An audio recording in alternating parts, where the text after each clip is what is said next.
My Hero Academia Vigilantes, Episode 5, titled Judgment. And my verdict is the judgment is in favor of bringing back one of my favorite My Hero Academia anti heroes. Let's talk about it.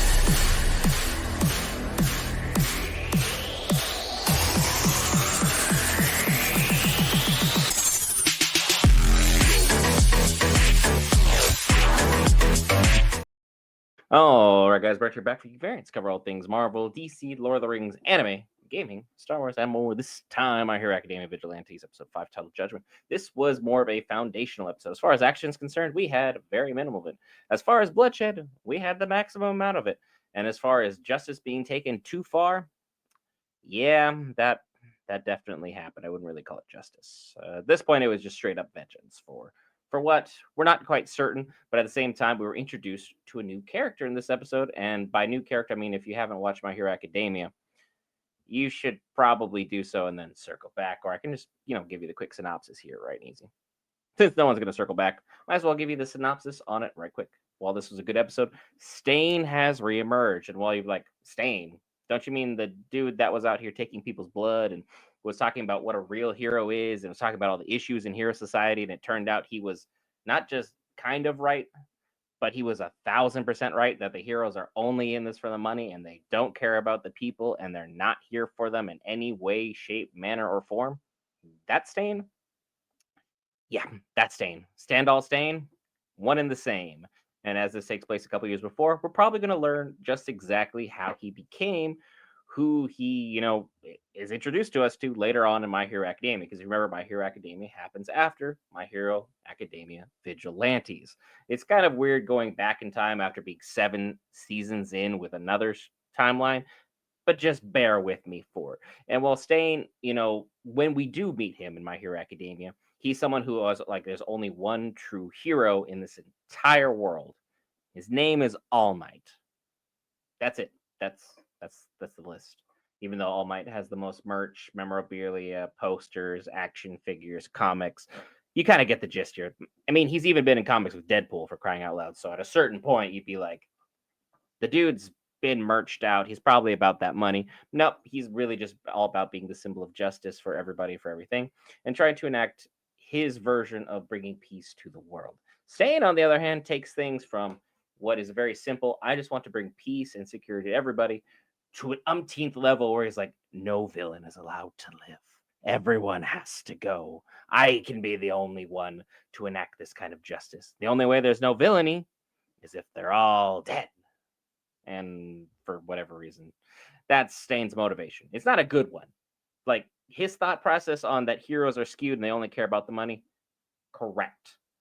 As far as how he goes about doing anything, super wrong. So it's interesting to see what happens with Koichi and what happens with Popstar and what happens with Knuckle Duster going on in this. Because Knuckle Duster, of all people, like literally of all people, it's like you need to be careful about dealing with people who have a skewed sense of justice and take things into their own hands, because isn't that exactly what they're doing?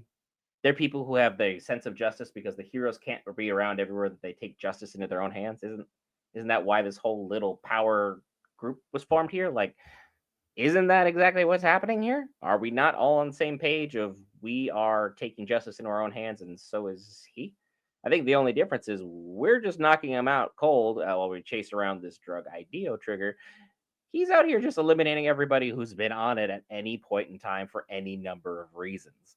So now the lines are very, very gray, and it's going to put, Koichi in a very interesting perspective, because we also got to learn an interesting thing about Koichi's backstory really early on. His college debut, heinous. Apparently, he is not just bad with women, he's heinous with women. He's atrocious with women. He's the exact antithesis or the exact opposite of what a successful man would be with a woman. Trying to bring a woman, albeit one who's impaired, into an abandoned building is not what I would say inspires a sense of confidence, security, or optimism for anybody or anything. Don't do this to anybody. Don't do this to anything. Never. Don't even think about it. Just wrong. Absolutely wrong. Don't be like that. And as it turns out, our boy Koichi, he saved Popstar's life way back in the day. As he was unraveling like his story of how he missed his hero course and he wasn't able to, become the hero that he wanted to be because he was late for his class, saw someone was drowning, went in the river to go get them, and ended up becoming late for that entrance exam. Turns out the individual that he saved and gave one of his All Might legendary jackets, because him and our boy Deku are literally one and the same with the way that they are mm, just loot goblins for everything pertaining to All Might. It's unfathomable. It's unbelievable. It's insane how they go crazy for this stuff. It's like me in Skyrim. I have to pick up that next gem just because, even though we both know I don't need it. But he saves Popstar. He thought Popstar at the time, because it was like 4 or 5 years in the past, was a boy. And just for reference, Popstar is like 14, 15 right now. So if anyone thinks, oh, what a pretty girl, don't. Jail. Be gone. At this moment in time, he saves Popstar, gives Popstar the jacket, and then just takes off without even waiting for any kind of clarification. And as he's opening up to Popstar, she just immediately was like, you need to stop being so lame. You need to start taking accountability for what's going on, because she's a teenage girl and she's put in an awkward situation. And she's going to go ahead and try and rectify the situation, because she's like, I got the jacket at home. I accidentally ate this dude's pudding cup on top of that. So I need to go to my house. I'm going to get the jacket. Then I'm going to go get that pudding cup. And we're going to sit down and we're going to talk about this and have a little heart to heart, because she is blushing to the nines.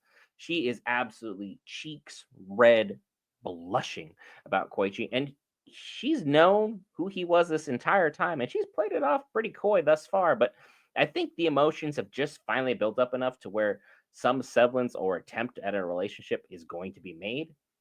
Whether it should or shouldn't is really up to the author. But from my perspective, why is this even attempting to be happen? But again, some shows really just need to try and force romance. Maybe it's just like a really strong, like, I look up to you, I respect you kind of thing, and I'm misreading all the blushing, because anime and blushing can be, embarrassed. It can be you're just really shy, or you're just heavily drunk, or you're just, you're blushing because you saw something that, all the blood just rushed out of your face, and this boom, or the blood rushed to your face, I should say, not the opposite. You know what I meant?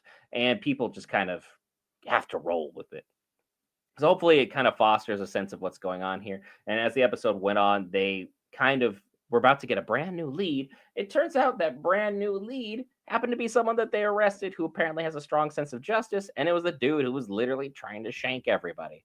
I don't really think his sense of justice is really all that good. Kind of like Staines, who throughout this episode went from just attacking Akira, who just got his brand new IDEO trigger upgrade, TRD2C, and ultimately then went out of control. And while he was panting and raving because he was being chased by Stain, he finally got attacked by Stain. And it turns out that his body doesn't harden in certain areas, such as his eyes or his mouth.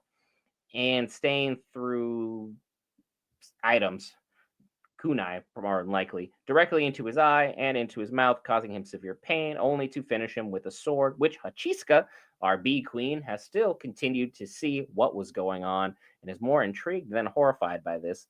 So it's going to be interesting to see what happens with her maneuvering things behind the scenes, because she's starting to become more and more hands-on. So hopefully we get some kind of answers pertaining to her, and see what Knuckles has been up to, because he decided to skip the last mission, which almost got Koichi killed. All that and more if you hit the subscribe button, and that way we'll be able to see you next week for our breakdown of more My Hero Academia Vigilantes. Tomorrow we'll do a live stream pertaining to the one, the only Andor. This time, I believe, episodes 7 through 9 with me and my boy Will. I'll see you in the next episode.